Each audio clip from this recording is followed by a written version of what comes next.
할렐루야 샬롬 하고 인사합니다. 할렐루야 샬롬 샬롬 샬롬 샬롬 샬롬 샬롬. 하나님 사랑합니다. 여러분 주 안에서 사랑합니다. 오늘 사사기 6장 10절에서 10절 중심인데 전체를 한번 둘러봅니다. 11절에 보니까 야훼의 사자가 아비에셀 사람 요아스에게 속한 오브라이르로 어디서 상수리 나무 아래 상수리 나무 하면은 쌍경적인 나무로 어떤 그 언약을 하는 그런 나무로 유명합니다. 마치 요아스의 아들 기드온이 미디안 사람에게 알리지 아니하려 밀을 포도주 틀에서 타작했다. 밀을 몰래 포도틀에서 몰래 타작을 하는 내용이 나오죠. 그리고 야훼께서 그를 향하여 이르시되 14절에 너는 가서 너의 힘으로 이스라엘 미디안의 손에서 구원하라. 내가 너를 보낸 것이 아니라. 그래서 제가 제목을 내가 너를 보낸다 이런 제목으로 14절에 근거해서 잡았습니다. 그랬더니 15절에 기드온이 그에게 대답하되 오주 내가 무엇으로 이스라엘을 구원하리까. 나의 집은 므낫세 중에 극히 약하고 나는 내 아버지 집에서 가장 작은 자다. 이렇게 얘기합니다. 야훼께서 그에게 이르시되 내가 반드시 너와 함께 하리니 내가 미디안 사람 치기를 한 사람을 치듯 하리라 하시니라. 여기 주일날 주보 세빛 주보 나왔으니까 그거 갖다가 성경부전은 그거 쓰도록 해. 나와 있으니까.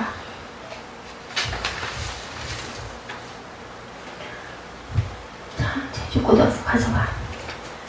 사사기 전체 1절부터 40절까지 내용을 우리 살펴보도록 합니다. 5장에서 지난 시간이죠. 지난 금요일날 5장에서 가나안 왕 야빈의 군대를 물리치고 그 모든 영광을 하나님께 돌린 드보라와 바락의 찬양에 소개됩니다.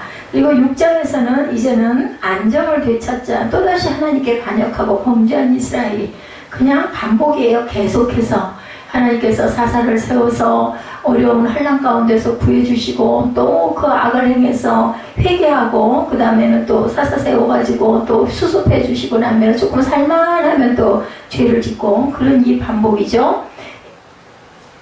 범죄한 이스라엘이 미디안 족속에 침공을 당하는 사실을 소개해주고 있습니다. 하나님은 이스라엘의 아픈 호소를 들으시고 다시 한번 그들을 구원하실 계획을 세우시는 부분이 나타나죠. 그 일의 일환으로 7장에서는 기드온이 하나님의 부르심을 받는 장면이 소개되고 있는데 오늘은 이제 6장입니다. 이처럼 하나님의 일꾼은 하나님의 계획과 필요에 따라서 세워진다. 이걸 언제 껐어요 제가? 네, 치매. 미디안 족속의 고통이 1절에서 6절까지 나타나는데 우리 아까 중심 구절만 읽었으니까 이제 읽고 보도록 합니다. 1절부터 6절까지 우리 합독합니다. 이스라엘 자손이 또 야훼의 목전에 악을 행하였으므로 야훼께서 7년 동안 그들을 미디안의 손에 넘겨주시니 미디안의 손이 이스라엘을 이긴지라. 이스라엘 자손이 미디안으로 말미암아 산에서 웅도매와 불과 산성을 자기들을 위하여 만들었으며 이스라엘이 파송할 때면 미디안 아말렉과 동방 사람들이 치러 올라와서 진을 치고 가사에 이르도록 토지 소산을 멸하여 이스라엘 가운데서 먹을 것을 남겨두지 아니하며 양이나 소나 나비도 남기지 아니하니 이는 그들의 짐승과 장막을 가지고 올라와 메뚜기 떼같이 많이 들어오니 그 사람과 낙타가 무수함이라. 그들이 그 땅에 들어와 멸할 바하니 6절에 이스라엘이 미디안으로 말미암아 궁핍함이 심한지라. 이에 이스라엘 자손이 야훼께 부르짖었더라. 이렇게 궁핍하고 너무나 힘드니까 이제 죽겠으니까 하나님께 기도하는 부분이 나타나죠. 미디안 족속의 침탈을 받는 이스라엘 유두아스 하나님께서 그들의 손에 이스라엘 민족을 붙이시는 그런 내용입니다. 이스라엘 백성들은 아주 습관적으로 죄악의 노예가 되어버린 결과 조금만 살기 편해지면 여지없이 범죄 그리고 타락의 나락으로 떨어집니다. 그때마다 하나님은 이스라엘의 죄악을 심판하시기 위해서 사람을 붙이시고 아니면 또한 그 국가를 붙이시고 그렇게 해서 매를 드시죠. 이번에도 이스라엘이 범죄하자 하나님 또다시 이스라엘을 징벌하시기 위해서 누구를 붙였어요? 미디안 족속을 붙이는 그런 내용이 오늘 본문에 나타나죠. 미디안 족속은 이스라엘을 공격해서 이스라엘 백성의 곡물과 각종 과실을 침탈해 갔을 뿐만 아니라 우리 읽었죠. 6절까지 양과 소와 낙이 등 모든 소유물들을 빼앗아 갑니다. 결국 이스라엘은 미디안 족속에서 자신들의 산업을 모조리 빼앗기고 말아서 이스라엘 백성들은 생명의 위협을 느껴 이제는 굶어 죽겠구나 이러다가는 우리가 죽겠구나 그러니까는 다시 산으로 도망가고 굴을 파거나 산상을 찾아 생명을 보존하기에 급급한다고. 굴 파고 뭐 산상에 도망가면 뭐해, 먹을 게 없는데, 그죠? 예, 실로 진정한 피난처와 산성이 되신 하나님을 등진 이스라엘은 결국 삶의 자리를 잊어버리고 처참한 지경에서 울며 떨 수밖에 없었다. 6절에서 그렇게 고백하고 있죠. 이와 같이 생명과 평안의 근원이신 하나님의 품을 떠나서 자행자지하는 인생은 결국 비극적인 삶을 살아갈 수밖에 없다. 예, 미디안에 붙인 이스라엘 민족에 대한 부분이 결국은 우리 인생과 직결된다. 그리고 하나님의 품을 떠나면 결국 죽을 수밖에 없다는 거죠. 이스라엘이 미디안으로 말미암아 궁핍함이 심한지라 이에 이스라엘 자손이 야훼께 부르짖었더라. 피난처와 구원자 되신 하나님에 대해서 사무엘 하 22장 3절에 내가 피할 나의 반석의 하나님이시오, 나의 방패시오, 나의 구원의 뿌리시오, 나의 높은 망대시오, 그에게 피할 나의 피난처시오, 나의 구원자시라. 나를 폭력에서 구원하셨도다 라고 합니다. 안전한 피난처는 어디밖에 없어요? 하나님의 품밖에 없죠. 시편 46편 1절에 하나님은 우리의 피난처이시오, 힘이시니 환난 중에 만날 큰 도움이시라. 우리 찬양이 이거 참 즐겨 많이 했었죠. 환난 중에 피할 곳은 또한 어딘가? 이사야 25장 4절에 보니 주는 포악자의 기세가 성벽을 치는 폭풍과 같을 때 빈궁한 자의 요새이시며 환난당한 가난한 자의 요새이시며 폭풍 중에 피난처이시며 폭염을 피하는 그늘이 되셨사오니 이렇게 말씀하고 있습니다. 예, 부르짖는 자들을 향한 죄악을 고발하죠. 하나님은 이스라엘 백성을 구원하실 때 그들의 죄악을 그대로 방치해둔 상태로 구원하시지 않는다. 우리 6절부터 10절까지 한번 읽어보도록 합니다. 6절 부르짖었더라. 7절부터 이스라엘 자손이 미디안으로 말미암아 야훼께 부르짖었으므로 야훼께서 이스라엘 자손에게 한 선지자를 보내시니 그가 그들에게 이르되 야훼께서 이같이 말씀하시기를 이스라엘의 하나님 내가 너희를 애국에서 인도하여 내며 너희를 그종되었던 집에서 나오게 하여 애국 사람의 손과 너희를 학대하는 모든 자의 손에서 너희를 건져내고 그들을 너희 앞에서 쫓아내고 그 땅을 너희에게 주었으며 내가 또 너희에게 이르기를 나는 너희 하나님 야훼이니 너희가 거주하는 아모리 사람의 땅의 신들을 두려워하지 말라 하였으나 너희가 내 목소리를 듣지 아니하였느니라. 이렇게 말씀합니다. 예, 내가 그렇게 얘기를 했는데도 네가 내 말을 듣지 않았구나 라고 얘기하고 계시죠. 예, 7절에서 10절까지의 말씀입니다. 하나님 먼저 구원을 호소하는 이스라엘을 향해서 그들이 고통당하게 된 근본적인 원인은 그들의 죄악을 분명히 깨우쳐 주시는 부분이 7절부터 10절에 나타나 있어서 우리가 함께 입술로 고백하고 합독했습니다. 그래야 그들로 하여금 자신들의 허물을 먼저 알도록 다시 깨닫도록 말씀해 주셨다. 그리고 난 이후에 하나님은 그들을 구원해 주십니다. 이처럼 하나님의 은혜를 사모하는 자들은 무엇보다 먼저 자신과 하나님 사이를 갈라놓고 있는 죄악과 허물을 청산하는 회개가 따라야 되겠다. 모든 일에 열심을 기울여야 한다. 죄악을 깨닫고 돌아가는 참회자에 대해서 누가복음 15장 17절에서 19절에 이에 스스로 돌이켜 이르되 내 아버지에게는 양식이 풍족한 품꾼이 얼마나 많은가. 누가 이렇게 고백을 하고 있어요? 탕자가 이렇게 고백하죠. 나는 여기서 줄여 죽는구나. 18절에 내가 일어나 아버지께 가서 이르기를 아버지 내가 하늘과 아버지께 죄를 지었사오니 지금부터는 아버지의 아들이라 일컬음을 감당하지 못하겠네이다. 나를 품꾼의 하나로 보소서. 굶어 죽게 생겼으니까 주염나무 열매를 이제는 먹을 수도 없게 더워가 고프니까 탕자가 아버지께 그냥 나를 일꾼으로 나를 종으로라도 써달라고 얘기합니다. 참으로 복 있는 자는 어떤 자일까? 시편 30편 1절에 허물의 사함을 받고 자신의 죄가 가려진 자는 복이 있도다. 그래서 먼저 우리는 회개해야 된다는 거죠. 허물의 사함은 어떨 때 받아요? 우리가 죄를 자복하고 참 회개를 할 때 사함을 받습니다.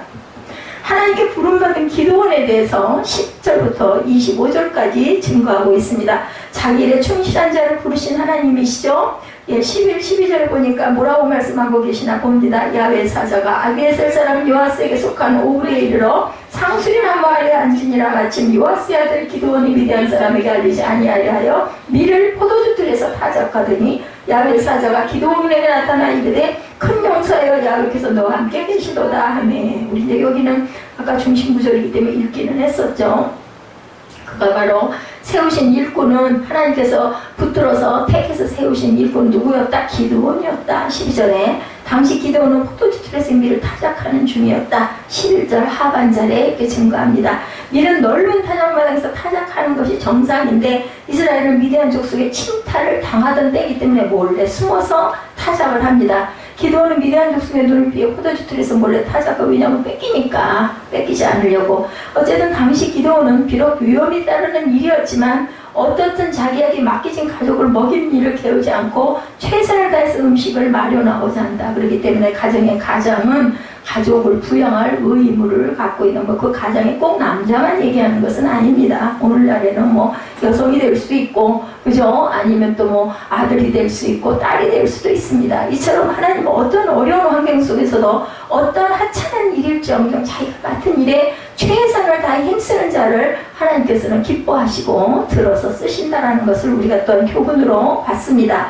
맡은 자에게 구할 것은 뭐다? 충성이라고 그러죠. 고린도전서 4장 2절에. 그리고 맡은 자들에게 구할 것은 충성이니라. 그렇기 때문에 너희는 죽도록 충성하라. 계시록 2장 10절에 너는 장차 받을 고난을 두려워하지 말라. 볼지어다 마귀가 장차 너희 가운데서 몇 사람을 오게 던져 시험을 받게 하리니 너희가 10일 동안 환난을 받으리라. 이 10일이라는 날짜는 세상에서의 10일이 아니겠죠. 하늘나라에서 바라보는 10일입니다. 내가 죽도록 충성하라. 그리하면 내가 무슨 관? 생명의 관을 내게 주리라 라고 약속을 하셨습니다. 당신의 백성을 찾아오시는 하나님에 대해서 12절에 하나님은 고통 중에 있던 당신의 백성의 신음소리를 외면치 않으시고 그들을 구원할 자를 지명하여 부르시기 위해서 친히 당신의 사자를 이 땅에 보내셨다. 12절에 야훼 사자가 기드온에게 나타나 이르되 얘기합니다. 야훼께서 너와 함께 하시도다 하고 시작을 하죠. 13절에 기드온이 그에게 대답하되 오 나의 주여 합니다. 천사에게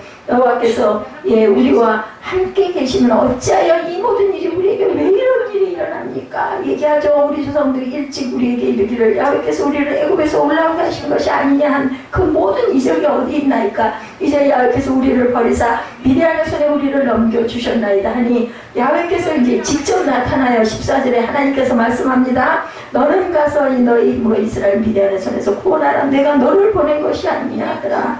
그러나 기드온이 그에게 대답하되 오 주여 내가 무엇으로 이스라엘을 구원하리까? 보소서 나의 집은 므낫세 중에 극히 약하고 나는 아버지 집에서 가장 작은 자니이다 하니 야훼께서 그에게 이르시되 내가 반드시 너와 함께하리니 내가 미디안 사람 치기를 한 사람이 치도록 하리라. 오늘 중심입니다. 내가 너와 함께하면 그 많은 미디안 사람도 사람 하나 죽이는 것만큼이나 쉽고 가볍게 내가 너를 승리하게 할 것이다 라고 얘기를 하죠.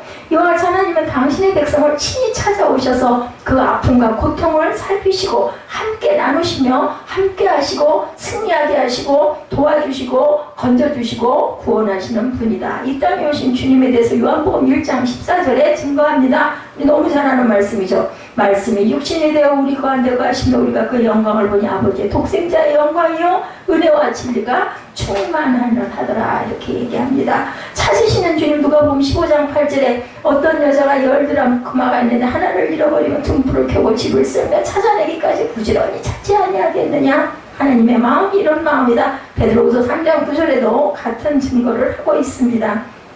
그래서 이방 우상을 척결해야 할 사명에 대해서 25절에 얘기하고 있습니다. 우리가 어디까지 읽었죠?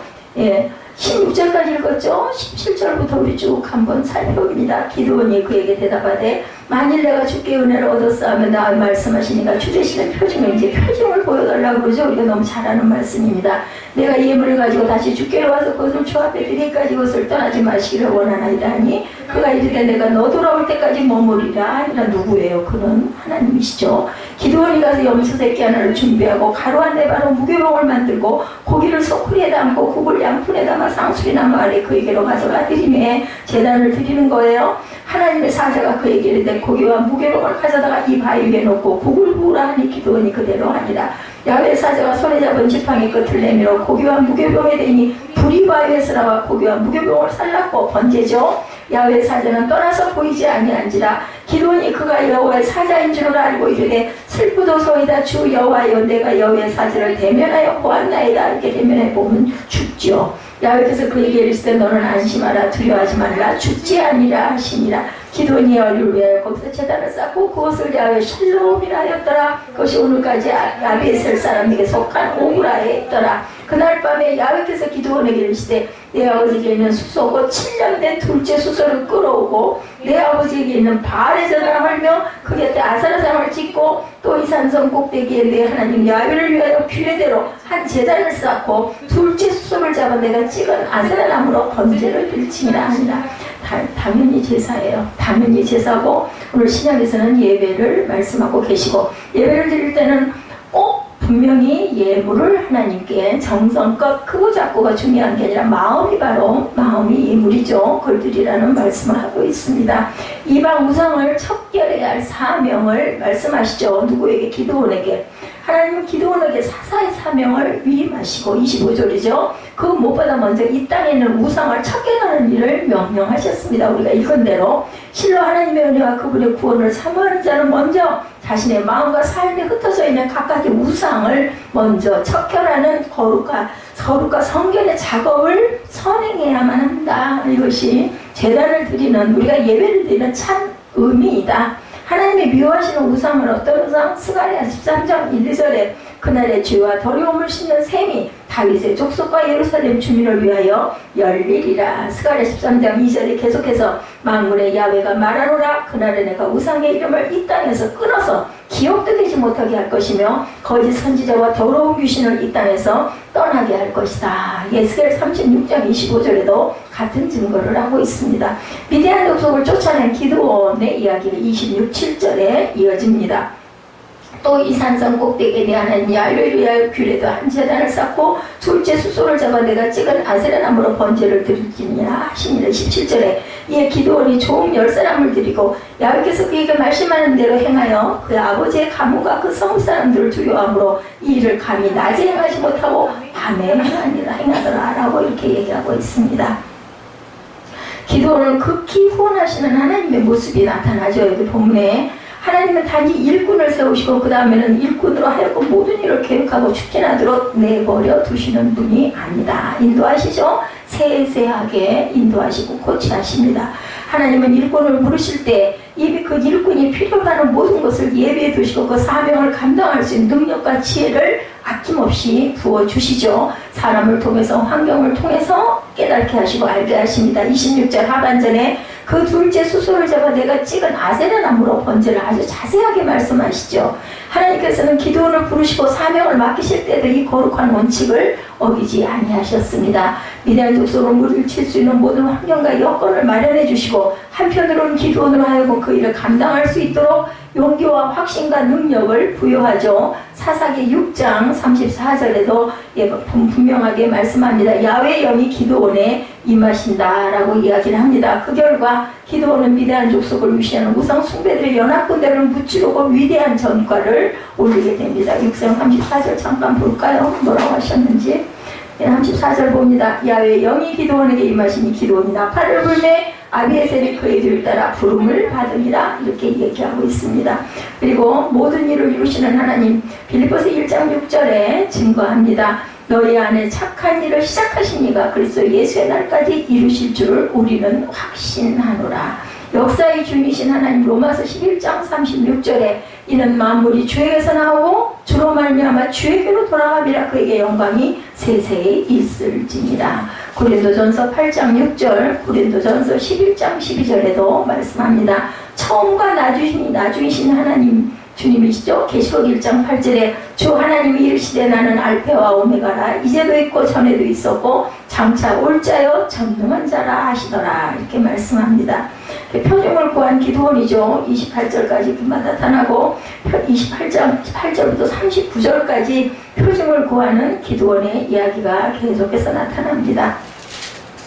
28절에 그 성읍 사람들이 아침에 일찍 일어나 본즉 바알의 제단이 파괴되었으며 그 곁에 아세라가 찍혔고 새로 쌓은 제단에 그 둘째 수소를 드렸는지라 서로 물어 이르되 이것은 누구의 소행인가 하고 그들이 개어 물은 후에 이르되 요아스의 아들 기드온이 이를 행하였다. 이제 우상을 다 깨뜨렸어요. 성읍 사람들이 요아스에게 이르되 내 아들을 끌어내라. 그는 당연히 죽을지니 이는 바알의 제단을 파괴하고 그 곁에 아사레를 찍었다. 이제 큰일 났어. 이제 이거 이렇게 했으니 이제 우리는 다 죽었다. 이제 이런 거죠. 요아스가 자기를 둘러선 모든 자에게 이르되 너희가 바알을 위하여 다투느냐? 너희가 바알을 구원하겠느냐? 그를 위하여 다투는 자는 아침까지 죽음을 당하리라. 바알이 과연 신일진데 그의 제단을 파괴하였은지 그가 자신을 위해 다툴 것이니라 하니라. 그날의 기드온을 여룻바알이라 불렀으니 이는 그가 바알의 제단을 파괴하였으므로 바알이 그와 더불어 다툴 것이라. 여룻바알이라는 이름을 붙였어요. 바알이 그와 더불어 싸울 거라는 거죠. 33절에 그때 미디안과 아말렉과 동방 사람들이 함께 모여 요단강을 건너와 이스라엘 골짜기에 진을 친지라.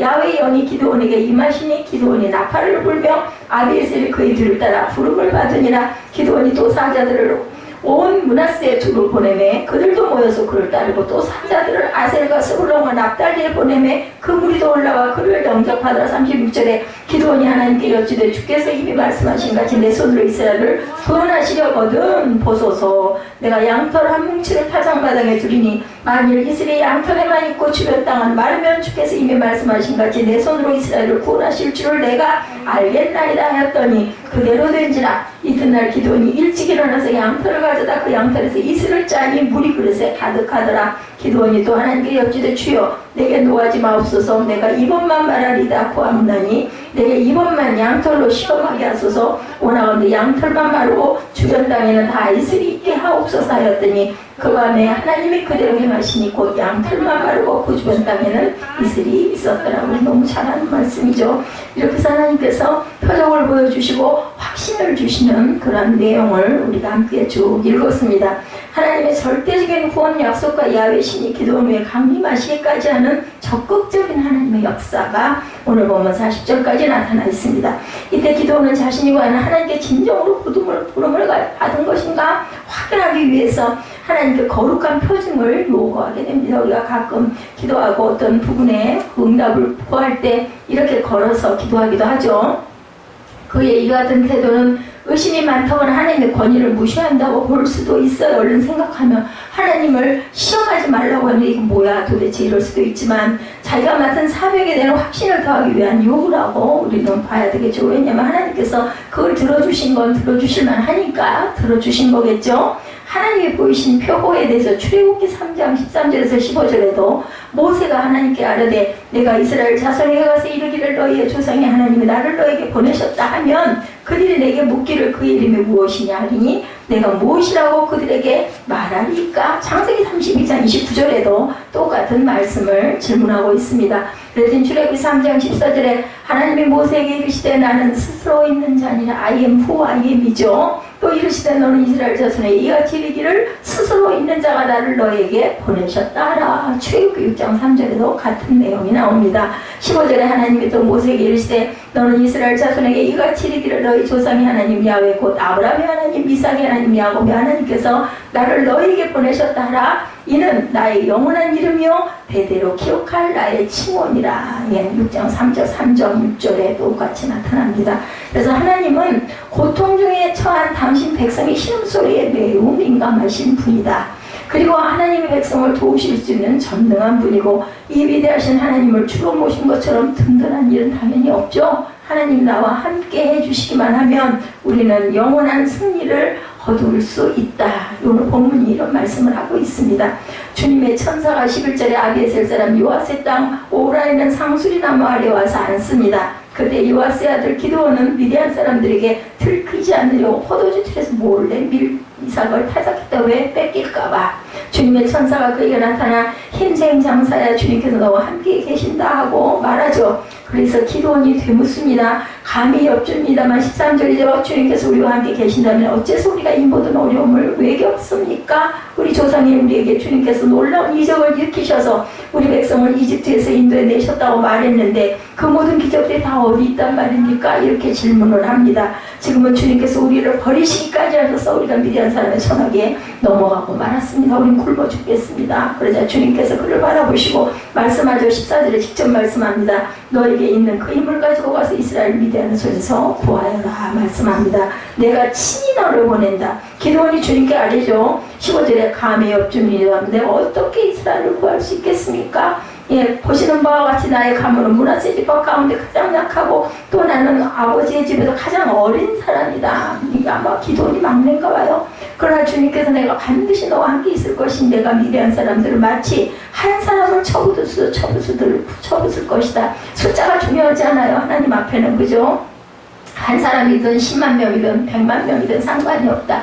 역사는 이렇게 반복되어 간다는 것을 말씀합니다. 주님의 은총과 평화가 우리 가운데 함께 해야겠죠. 광복 10여 주년을 기념하는 그런 날들이 지금 우리는 남북 평화 통일 기도주일들이 여기저기서 열리고 있습니다. 긴 세월 동안 분단 체제 가운데서 지금도 그렇게 살아가고 있죠. 일제 식민지 백성으로 살아온 세월의 2배, 36년이었었는데 70여 년이 됐으니까, 그죠? 여전히 통일 길은 멀고 남북 상호 간의 신뢰 구축에 이르지 못하고 있는데 남북의 갈등 속에서 대화를 포기한 사이에 주변 정세도 또한 굉장히 많이 변했습니다. 중국은 어떻게 됐어요? 초강대국이 되었어요. 그동안. 그죠? 그냥 짧은 기간 동안 제 기억에는 그냥 10년이 안 되는 사이에 중국이 앞으로는 중심이 될 거다 하는 얘기를 제가 세안상교에서 들었던 것 같아요. 그랬는데 정말 지금 보면은 중국이 개입이 안 된 곳이 없어요. 어디나 다 메이드인 그 차이나가 붙어 있죠. 일본은 평화헌법을 폐기하고 전쟁을 할 수 있는 일반 국가가 되기 위한 기류에 또한 서 있다고 합니다. 제가 정치는 잘 모르지만 이런 변화에 능동적으로 대처하지 못하고 있는 현실이 굉장히 안타까운 이런 시점에 우리가 할 수 있는 일은 과연 무엇일까? 이런 문제의식을 품고 오늘의 본문과 만나봅니다. 사사기는 여호수아의 영도로 가나안 땅에 들어온 이스라엘 사람들이 가나안 땅에 정착하기 위해 분투하던 시대의 기록입니다. 외지에서 흘러들어온 그들은 팔레스타인 땅 곳곳에 흩어져 살면서 각자 생존을 보존해야만 했죠. 이 팔레스타인이라는 제목이 블레셋이라는 뜻의 해석으로 팔레스타인이라는 민족이 되었다고 합니다. 어려운 시절, 어려운 일이 있을 때마다 동맹체가 뭉치기는 했지만 중앙집권적인 국가체제를 갖출 수 없었기 때문에 강력한 국가로 발전할 수가 없었다고 그래요. 위기가 닥칠 때마다 하나님은 한 사람을 택하시고 당신의 영을 부어주시죠. 그리고 백성들을 돌보도록 그런 사람들을 바로 사사 혹은 판관이라고 합니다. 재판관이에요. 그들의 역할은 두 가지. 하나는 외부의 침입을 받았을 사람들을 모아 물리치는 일을 하고 또 하나는 평화시에 사람들 사이의 분쟁과 갈등을 조정하는 역할을 했다. 그래서 판관, 사사, 선비사자, 가르칠 사자를 써서 사사 이렇게 나와 있습니다. 사사시대는 지배계급과 피지배계급이 갈라져 있었던 갈라지지 않았던 아주 흥미로운 시대였는데 국가가 세워지려면 뭐가 있어야 돼요? 상비군과 관료제도가 필수인데 사사시대에는 그런 것들이 없었다고 합니다. 지금의 터키 땅인 고대에 이오니아 지방에서도 이와 비슷한 실험이 벌어진 적이 있었다고 해요. 학자들은 지배계급이 없이 시민들의 협의에 의해서 사회를 운영했던 그 정치 체제를 이소노미아라고 불렀다고 합니다. 무지배라고 해석이 된다고 해요. 사사기도 어떤 의미에서는 이소노미아의 원리를 보여주고 있다고 말할 수가 있는데 사사기의 이야기 기조는 기초는 굉장히 단순합니다. 가나안 땅에 정착한 이스라엘 백성들이 정착민들의 문화나 종교에 동화되어서 야훼 신앙을 버려야 할 때면 하나님께서는 개입을 하시고 회초리를 치시는 장면이 나타나죠. 반복이 되죠. 그 고통이 극심해서 백성들이 부르짖으면 하나님이 구원자를 일으켜 세워서 그들을 돕게 하셔서 증거하시고 또 깨닫게 하시고 회개하게 하시고 평화의 시대가 또 일어나게 하시고 그리고 또 어느 정도 잘 살만 하면 또 우상 숭배를 하는 반복적인 악순환이 이어지는 게 바로 사사기의 내용의 전체입니다. 오늘 우리 이야기의 주인공은 누구예요? 기드온이죠. 이스라엘 백성들의 죄를 찢자 하나님은 7해 동안 그들을 미디안의 손에 넘겨주었다. 본문에 나타나죠. 유목민이었던 미디안 사람들에게 그들은 만만한 먹잇감이었습니다. 유목민들은 무엇보다 생존의 위협을 크게 받던 사람들이기 때문에 가족들과 더불어 살아남기 위해서 약탈을 부도덕한 것으로 절대로 여기질 않았다고 그래요. 뺏어야 먹고 살 수 있으니까 이스라엘 사람들은 언제 들이닥 닥칠지 모르는 그들을 피하려고 산에 있는 동물과 요새에 도피처를 마련해 두고 살고 미디안 사람들은 가축까지 몰고 와 이스라엘 사람들의 생존의 터전을 굉장히 회파하고 유린한 그러한 시대였었고, 온 땅의 소산물을 망쳐놓고 곡식은 물론이고 가축까지 약탈해 갑니다. 백성들이 하나님께 또한 부르짖죠. 하나님이 예언자한 사람을 보내서 백성의 죄가 무엇인지 소상하게 밝혀줍니다. 회의에 빠진 용사에 대해서 11, 12절에 어느 날 주님의 천사가 아비에셀 사람 요아스의 땅 오브라에 있는 상수리 나무 아래 와서 앉아, 상수리 나무를 존귀하게 등장하는 신목, 지금으로 신담이라고 하죠. 거기서 비는 그러한 나무의 의미를 바로 상수리 나무라고 했다고 그래요. 고대인들은 땅에 뿌리를 박은지 하늘로 줄기를 뻗은 나무를 하늘과 땅의 소통의 통로다 이렇게 여기고 거기다 빌었다고 그래요.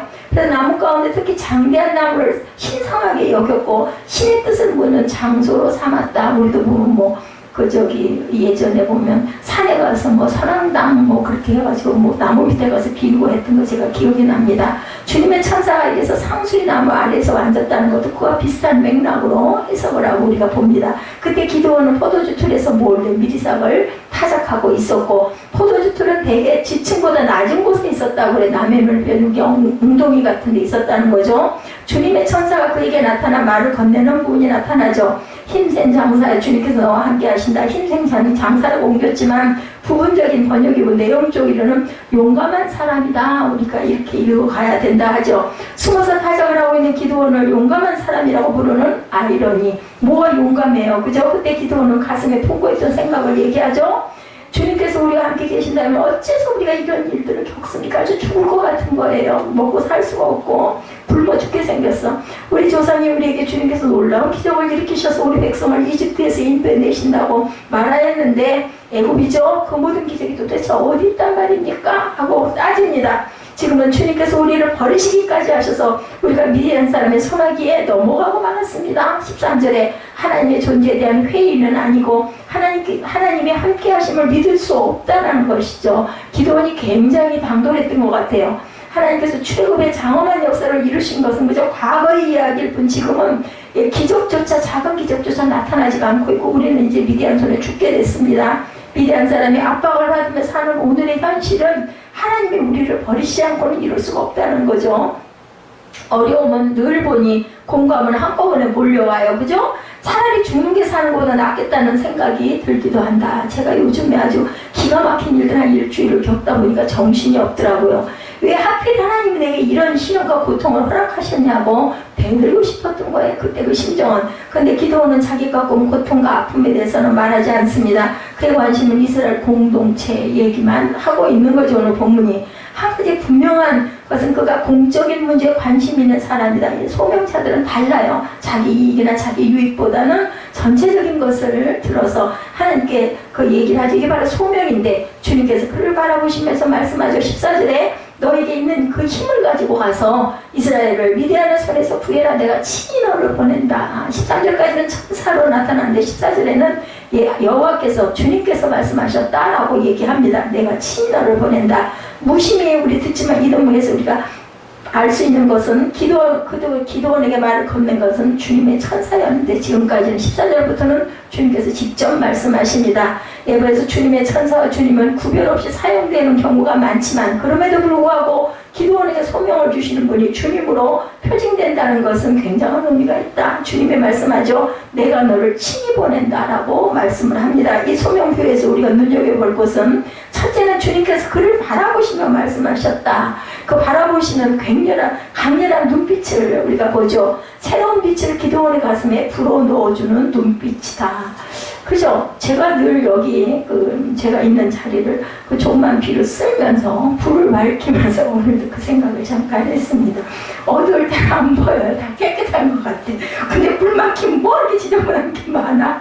그 쓰면서 무슨 생각을 했냐면 이 불빛에도 이렇게 잘 보이는데 하나님의 빛을 비치며 우리 더러운 게 얼마나 잘 보일까 이런 생각을 하니 여기 그 기도원도 바로 그 강렬한 눈빛을 보면서 얼마나 놀랬겠나. 그저 눈과 눈이 마주치면야말로 신뢰의 통로이기도 하고 두려움이다. 저는 굉장한 두려움을 느꼈어요. 그 전에 기도할 때도 성령의 임재를 느끼거나 하나님이 나를 꿰뚫어 보신다. 제가 얘기했었던가요? 커다란 눈이 여기 가운데 이렇게 언젠가부터 그런 게 보였어요. 이렇게 눈만 감으면 큰 눈이 있는 것 같아요. 그럼 나를 다 뚫고 보신다라는 거죠. 근데 그 강렬한 빛이 우리 가슴 속을, 우리 심장 속을, 우리 마음 속을 확 치면은 뭐는 그걸 피할 수가 있겠느냐, 그죠?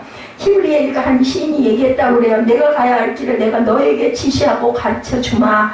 너를 눈여겨보며 너의 좋은 자가 되어주겠다. 시편 32편 8절에 그 말씀에 강렬하게 사로잡혔다고 그래요. 그 시인, 히브리 시인이. 그래서 하나님의 바라보심은 보호에 대한 약속이고 힘을 불어 넣으심에 대한 약속이다. 그 눈길에 부딪힌 사람은 이렇게 기도할 수밖에 없다는 거죠. 내 눈길 닿는 곳 어디나 해맑은 빛이 흐르고 내 가슴 지나는 바람 모두 따스한 향기 머금게 하소서. 그 눈길을 부활하신 주님께서 제자들에게 숨을 불어넣으시면 뭐라고 그랬어요? 성령을 받아라. 그죠? 요한복음 20장 22절에 말씀하실 때 그 숨과 같다 이렇게 표현했다고 합니다. 주님의 숨을 받은 그들은 세상에 나가서 용서와 복음을 전할 수가 있어 변화되죠. 그래서 둘째로 우리가 주목해야 할 것은 너에게 있는 그 힘을 그거 가지고 가라고 말씀하죠. 이 말씀의 속뜻은 누군가 세상을 새롭게 해줘야 한다고 생각하지 말라는 겁니다. 누가 해요? 내가 할 수 있다는 거죠. 아픔을 느끼는 바로 내가 그 일을 해야 된다. 기도원이 우리 민족을 하나님께서 버리시고 그 출애굽의 그 옛날 하나님은 이제는 안 계시고 우리를 버리시지 않았느냐 했던 그것이 바로 그 마음을 갖고 있는 네가 애통해야 하는 네가 할 일이다라는 거죠.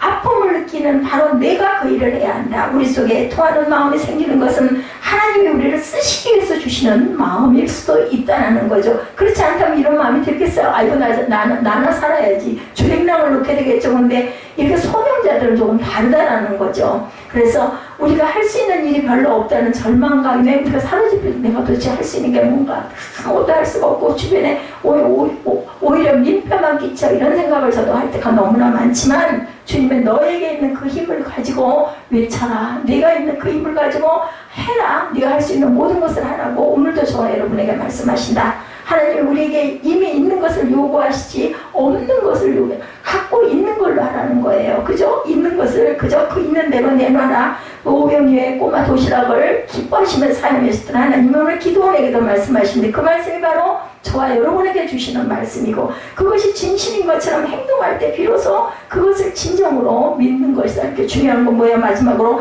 행해야 된다는 거죠. 작은 일이라도 우리는 시작할 줄 알아야 되겠다. 요즘에 참 저는 그런 생각을 많이 해요. 이 더운데 정말 요즘에 굉장히 덥잖아요. 택배 아저씨들 얼마나 수고가 많으신가 하는 생각을 합니다. 우리 교회는 엘리베이터가 없잖아요. 무거운 거 끌어올려서 갖다 놓고 가시는 분들 얼마나 땀을 흘릴까. 예, 그런 사람들에게 말 한마디라도 문자가 요즘에 참 많이 옵니다. 놓고 갑니다 하고 문자가 올 때라도 따뜻하게 부드럽고 친절한 그런 그 웃음 띤 미소 하나가 얼마나 그들의 마음을 용기 있게 할까. 그죠? 아파트 경비원들에게도 고마운 마음을 표하고 주변에서 늘 마주치는 사람들을 진심으로 우리가 기뻐하며 감사하며 눈으로라도 따뜻하게 인사할 줄 아는 하나님 나라는 이렇게 작은 일에서부터 시작된다라는 거죠. 셋째로 우리가 주목해야 할 것은 내가 친히 너를 보낸다라고 말씀하시죠. 성공과 실패는 기도원에 기속된 것이 아니라 보내신 분에게 속한 일이다라는 겁니다. 보냄을 받은 자가 해야 할 일은 보내신 분의 뜻을 그대로 수행하고 따르는 것뿐 다른 것은 없습니다. 결과에 연연하지 않아도 된다는 거죠. 하라는 대로 순종만 하면 되는 거죠. 기도원은 여전히 확신이 없었어요. 그렇기에 자기는 문하세 지파 가운데서도 뭐라고 그래요? 아주 가장 작은 미약한 가문에 속할 뿐만 아니라 자기 아버지 집에서도 가장 어린 사람이다. 나는 막내다. 정말 작은 자라고 말합니다. 우리 하나님의 어리석은 자를 들어 지혜로운 자를 부끄럽게 하신다고 그러죠.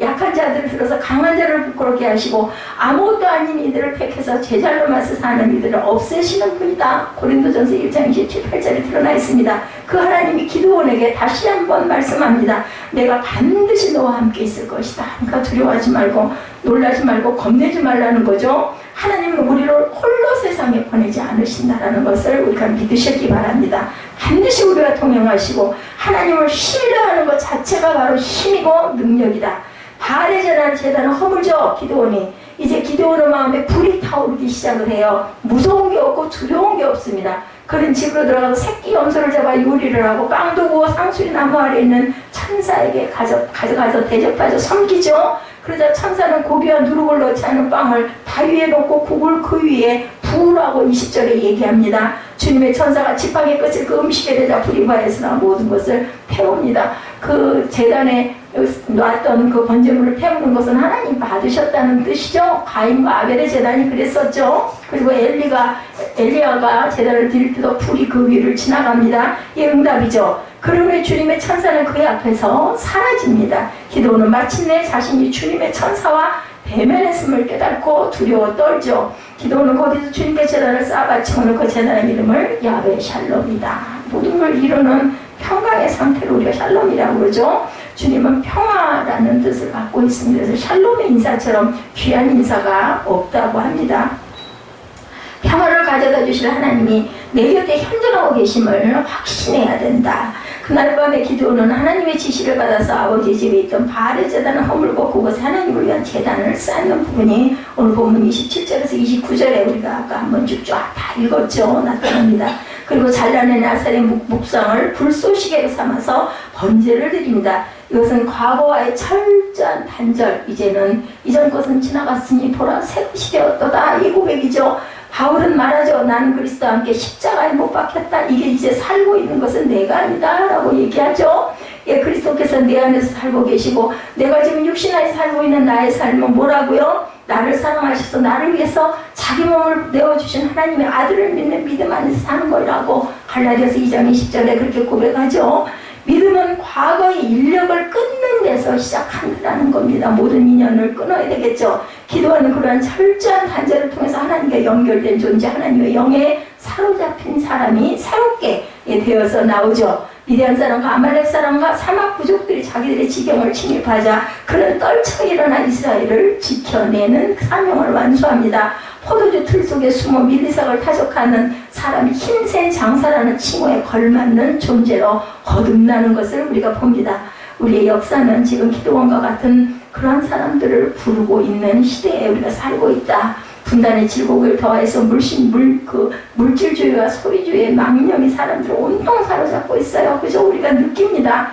또는 우리 그 현실 속에서 사람들은 마치 귀신이 들어간 돼지떼처럼 비탈길을 향해서 곤두박질을 치는 모습을 바라보게 됩니다. 문제는 그것이 죽음에 이르는 길임을 알지 못한다는 게 문제죠. 70년 전 일제 식민지로부터 벗어났는지는 모르지만 진정한 광복에는 아직 이르지 못한 게 아닌가. 나라를 찾기는 찾았는데 갈수록 부유한 세상, 편리한 세상이 됨에도 불구하고 저는 청소년들을 보면서 그런 생각을 합니다. 요즘 애들은 다 그래 하지만 정말 놀랍고 입이 벌어져서 말이 안 나오는 그런 청소년, 이 아이들이 나중에 성인이 되었을 땐 과연 어떻게 될까 하는 그런 염려가 굉장히 많이 들어옵니다. 국민들의 본이 되어야 할 사람이 일본 총리의 야스쿠니 참배는 조상에게 바쳐야 할 당연한 이해라고 이야기하고 위안부 문제에 대해서 거듭 사과를 요구한 것은 지나친 것이라고 말해서 국민들의 그 공분을 사는 그러한 일들을 아주 아무렇지도 않게 자행하고 있는 이 시대에 단 한 번만이라도 고통받는 이들의 삶의 자리에 찾아간 적이 있는 사람이라면 그런 말을 못한다. 저도 그 할머니들 그 위안부로 다녀왔던 할머니들의 기사를 제가 읽은 적이 있습니다. 얼마나 기가 막힌 세월을 견디고 돌아가시지 않고 살고 계신 그분들을 우리가 정말 마음으로라도 위로해 드려야 되겠죠. 정신이 심리해져서 아직 벗어나지 못한 이들 가야 할 길이 멀고도 멀죠. 주님은 우리에게 너에게 있는 그 힘을 가지고 가라고 오늘 저와 여러분에게 말씀합니다. 분단을 영속화시킴으로 이익을 얻으려는 사람도 있고 물신주의 망령을 자꾸만 일깨우는 그러한 사람들은 들과 싸우라고 이루시고 있습니다. 우리 힘은 미약하지만 그 힘이 하나님께 봉헌될 때 하나님은 위대한 일을 이루어내신 데 우리가 하는 게 아니라 하나님께서 시키시는 일을 우리가 그저 순종해서 우리 작은 힘이라도 주님 앞에 나아가 섰을 때 그 일을 이루시는 분은 바로 하나님이시라는 것. 진정한 자유를 향한 길 위에서 우리가 동행하시는 하나님을 믿고 하나님의 나라를 확장해가는 헌신자들이 되시기를 주님의 이름으로 축복합니다. 한 사람 한 사람이 그 마음을 품고 하나님께 충성할 때 하나님께서 이 나라를 구원해 주시겠죠. 기도원처럼 미약하고 정말 작은 지파의 마지막 막내, 힘도 없고 숨어가지고 밀타작을 하던 그런 농부를 부르시는 하나님의 음성이 저와 여러분을 부르시는 하나님의 음성이라는 것을 잊지 아니하시기를 주님의 이름으로 축복합니다. 우리 결단